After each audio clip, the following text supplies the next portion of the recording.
Hi, I'm Zach. Welcome to my Superman review. And with James Gunn Superman, I got exactly what I've been asking for years.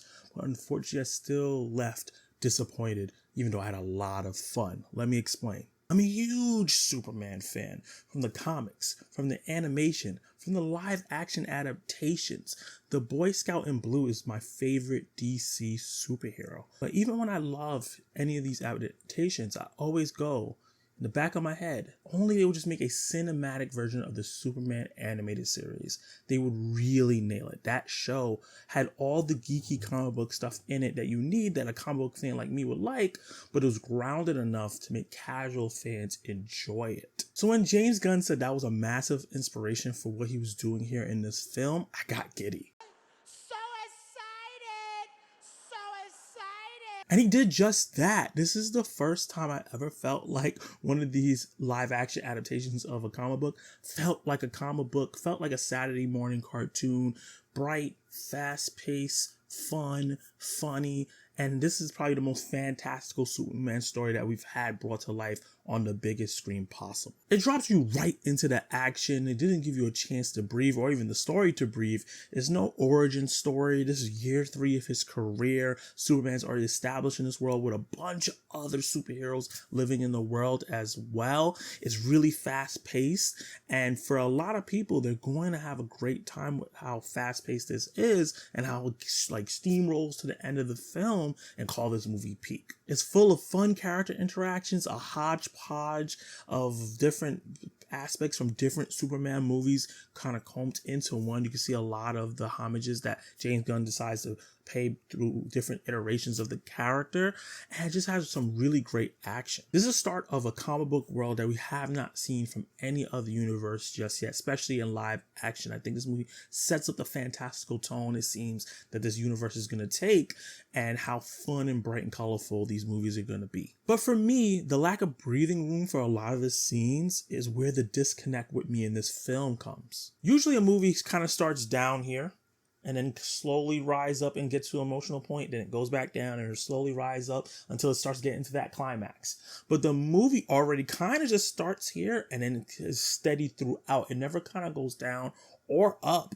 And I think the fact that it stays at that steady high tension makes it feel like there's not really any tension at all, because everything just feels like it's always happening at the same time. There's no build or ebb or flow to it, and it doesn't ever give the chance for characters to reflect on the moments that are unveiling in the film. So it doesn't feel like anybody's really learning anything from what they did or any of the mistakes they made before. Significant story elements and just really emotional character beats that should be happening, especially for the main character, kind of gets rushed by. It's like really important conversations I think that would really help me invest in the emotional aspect of the story is last for a couple seconds before it's upended by a joke, and it's really just rushing to the next set piece. And I've been vocal, in my real life and on the internet, how I've been worried about James Gunn directing and writing a Superman film. With his sensibilities, what I've seen what he's done with the Suicide Squad and Guardians of the Galaxy, he does a really good job of making characters feel like humane, but he also loves to have an ensemble cast and not focus on one person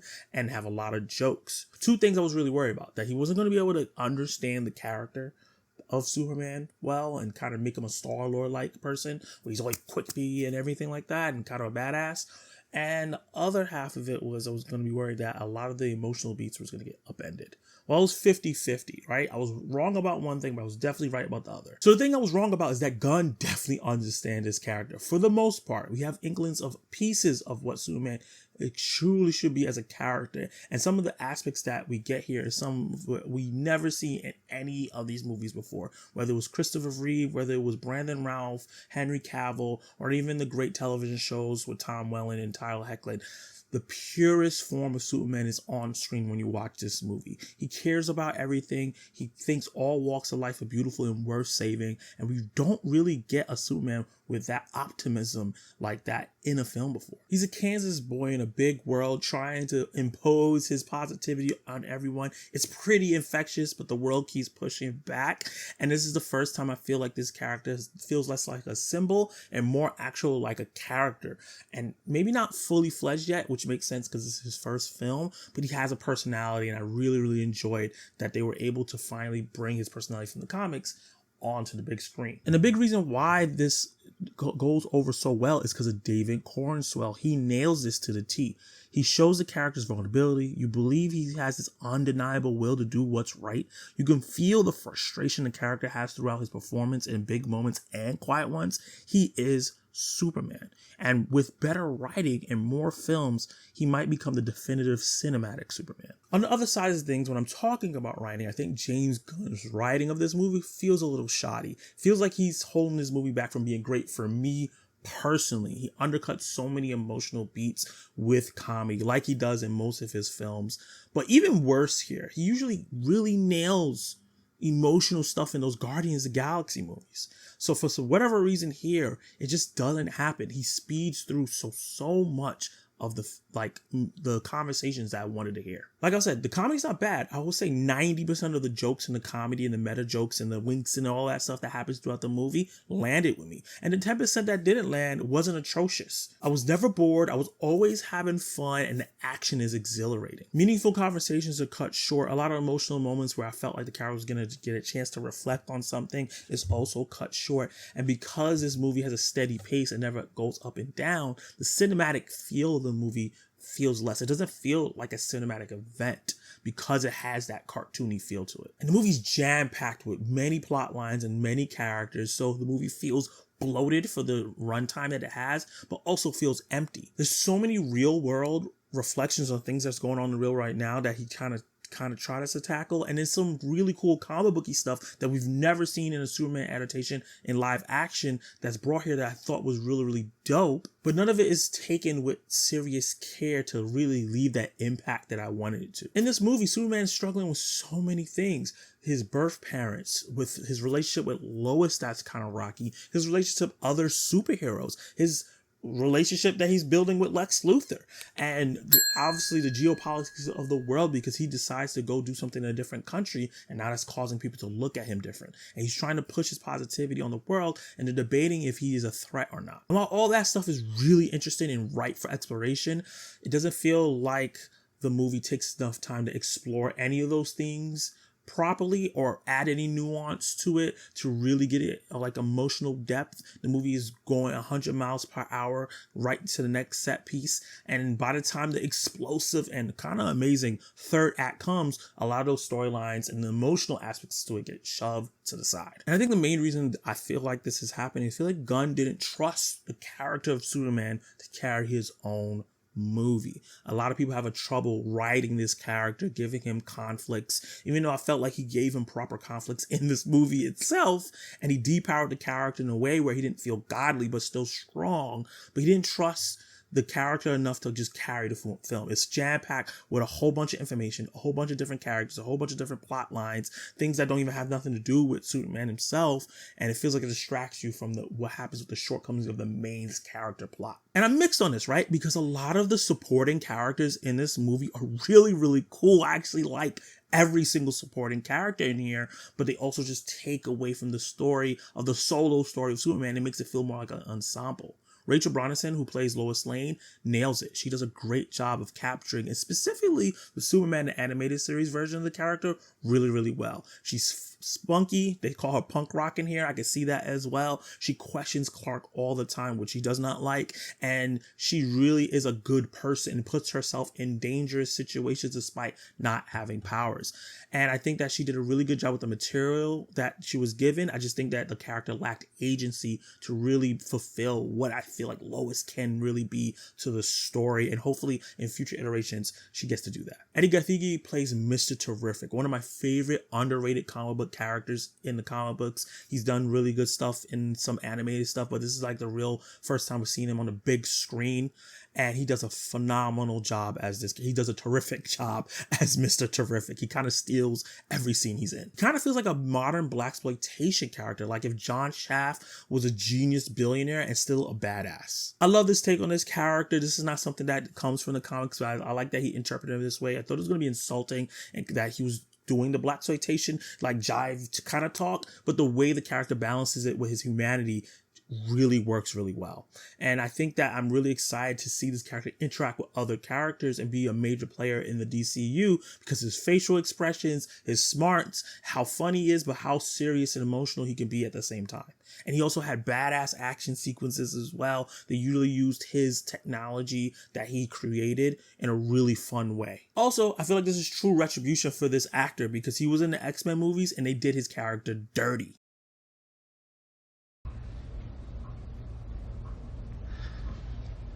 Look how they massacred my boy.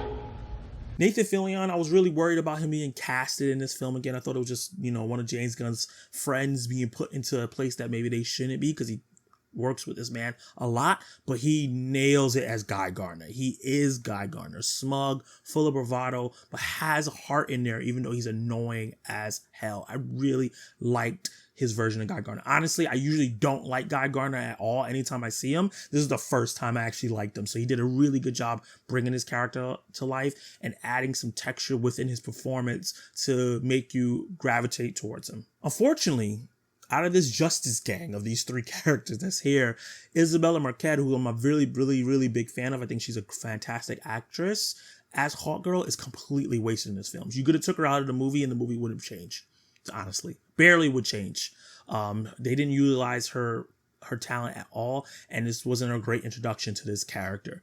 But I think that's part of the film being so bloated and a little bit empty because they don't give opportunities for characters to say why they're even in it. Nicholas Hoult, one of my favorite actors right now, one of my favorite young actors right now, gives it his best as the Lex Luthor in this movie. This really evil incarnate Lex Luthor, who is super the biggest hater. Kendrick Lamar on Drake kind of hate on Superman, and the way he shows that in his performance is amazing. I really wish he was a little bit more nuanced though, because he's really just kind of one note. He's just hating the whole movie, and he's kind of stationary as well, which kind of feels weird for Lex Luthor, not really moving around and kind of planning things. He had plans, but he also kind of felt dumb in the execution because the writing was so much exposition. He was just talking about his plan, and I felt like that caused the movie not to have any intrigue or mystery, where I wish maybe we didn't know the plan from him and other characters had to figure out what was going on and catch up to where he was. But I do think that he, just like David Corenswet, just like Rachel Brosnahan, I think that he has an opportunity to become the best Lex Luthor we have with future iterations. And there's a ton of other characters that I love in this film that I'm not going to just run down and don't want to spoil, but this was my fear with Gunn handling this character. He's really good at doing ensemble cast and having one person be the focus, right? All the Guardians of the Galaxy movies has a different person you're focusing on, whether it's Rocket in Volume 3 or we're focusing on Gamora in Volume 2 or Star-Lord in Volume 1, there is a main character in these movies, but there is just so many other characters surrounding them, you never have to really focus on that one person. And I feel like that happens with this Superman story. We never really get to focus on Superman as a whole character. We barely get to see Clark Kent. We never really get to explore the Kal-El aspect of him. He's Superman 90 to 95% of the movie, and he doesn't handle any of his problems alone.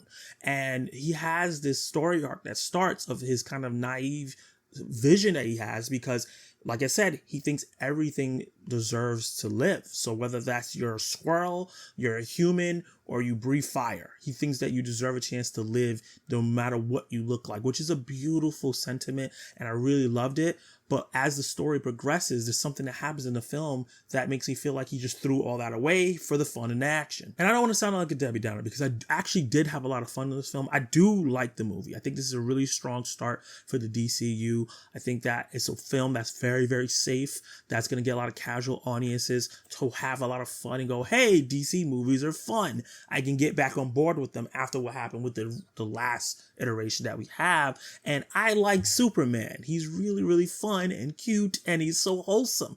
So the movie is doing its job there. I just wish that maybe the movie had a little more depth to it. It took a little bit more care into the way it displayed its characters, because there's so many. I didn't even talk about Krypto, who was really, really fun, or the engineer that was a badass, or Ultraman, and all these different characters that are in here that you get exposition dumps upon exposition dumps upon exposition dumps about them, but they don't show. There's too much telling and not showing in the movie, and too much undercutting of the emotional moments. If there was a lot of showing, tell and no show, but they really got the emotional moments great, like fantastically, then I would have been fine. Or if there was a lot of showing and then, the emotional moments were undercut, I would have been like, okay, at least you're showing me why this character is here and what's going on. We didn't really get to the climax of the emotional arc, but the fact that both of them are not written well is what holds us back from this being one of the best movies of the year or one of the best, greatest superhero movies of all time for me specifically. This movie is coming in at 2 hours and probably 9 minutes, and the credits are probably 2 minutes.